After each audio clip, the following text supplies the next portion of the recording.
UP के महोबा में एक अजीब सा वाकया सामने आया। वहां पर एक शादी थी और दूल्हा दुल्हन मंडप पे जयमाला के लिए तैयार खड़े थे। इतने में ही दुल्हन ने दूल्हे को एक अजीब सी हरकत करते देखा और तब उसे कुछ गड़बड़ लगी और तभी उसने दूल्हे से एक सवाल पूछा और कहा कि अगर तुम इसका जवाब दोगे तो मैं शादी करूंगी, नहीं तो नहीं। वो सवाल क्या था पता है? दुल्हन ने दूल्हे से 2 का पहाड़ा सुनाने को कहा था, लेकिन दूल्हा 2 का पहाड़ा भी नहीं सुना पाया। शादी टूट गई। लड़की ने ऑन द स्पॉट फेरे लेने से मना कर दिया।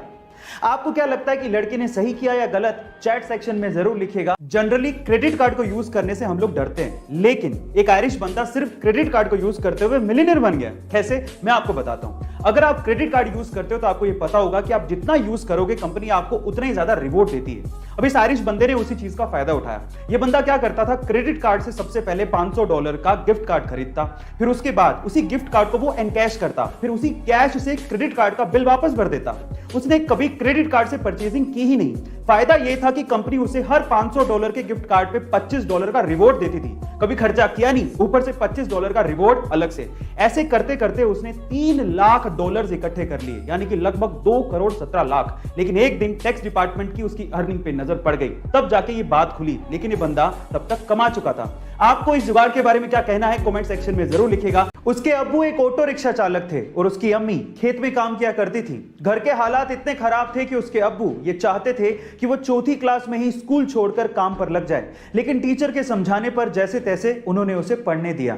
अब पढ़ने तो वो लगा, लेकिन जिंदगी इतनी आसान नहीं थी। अपनी पढ़ाई का खर्च उठाने के लिए उसे होटल में वेटर तक का काम करना पड़ा। एक बार उसके पिताजी से अपने ही हक के पैसों के लिए किसी अधिकारी ने रिश्वत मांग ली। अपने पिता को हक के पैसों के लिए रिश्वत देते हुए देख के उस बंदे ने सोच लिया कि वो एक अधिकारी बनेगा। फिर क्या था, 21 साल की छोटी सी उम्र में उसने यूपीएससी जैसे बड़े एग्जाम को पहले ही अटेम्प्ट में क्रैक कर लिया और पूरे इंडिया में 361वीं रैंक बनाई और आज वो एक आईएएस ऑफिसर है। उसका नाम है अंसार शेख। गाइस, आपको अंसार शेख की मोटिवेशन स्टोरी कैसी लगी चैट सेक्शन में जरूर लिखिएगा। क्या हम इंडियंस शेयर मार्केट में इन्वेस्ट करने से डरते हैं? मैं ऐसा क्यों कह रहा हूं, जरा ध्यान से सुनिएगा। ये तो आपको पता ही है कि अगर आपको शेयर मार्केट में इन्वेस्ट करना है तो आपको एक डीमैट अकाउंट की जरूरत होती है। अब आंकड़े सुनिए। हमारे देश की जनसंख्या है 138 करोड़ और इस 138 करोड़ की जनसंख्या वाले देश में टोटल डीमैट अकाउंट कितने खुले हैं पता है? वो मात्र हैं 4 करोड़ और उनमें से भी बहुत सारे डीमैट अकाउंट इनएक्टिव हैं। यानी कि हम भारतीय शेयर मार्केट में रिस्क उठाने से डरते हैं, लेकिन रिस्क है तो इश्क है।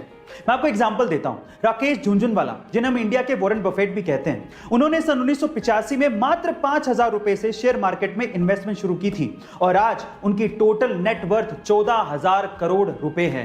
गाइस, अगर आप भी इन्वेस्ट करना चाहते हैं तो डीमैट अकाउंट का लिंक डिस्क्रिप्शन बॉक्स में गिवन है। कई बार पेट्रोल पंप पे ऑयल भरवाने के बाद हमारे दिमाग में वहम रह जाता है कि जितने पैसे दिए हैं क्या पता उतने का ऑयल उसने डाला भी है क्या। मैं तो मीटर बड़े अच्छे से देख रहा था, लेकिन फिर भी ऑयल थोड़ा कम लग रहा है। अगर ऐसे वहम आपके भी दिमाग में आते हैं तो मेरे पास इसका एक इलाज है।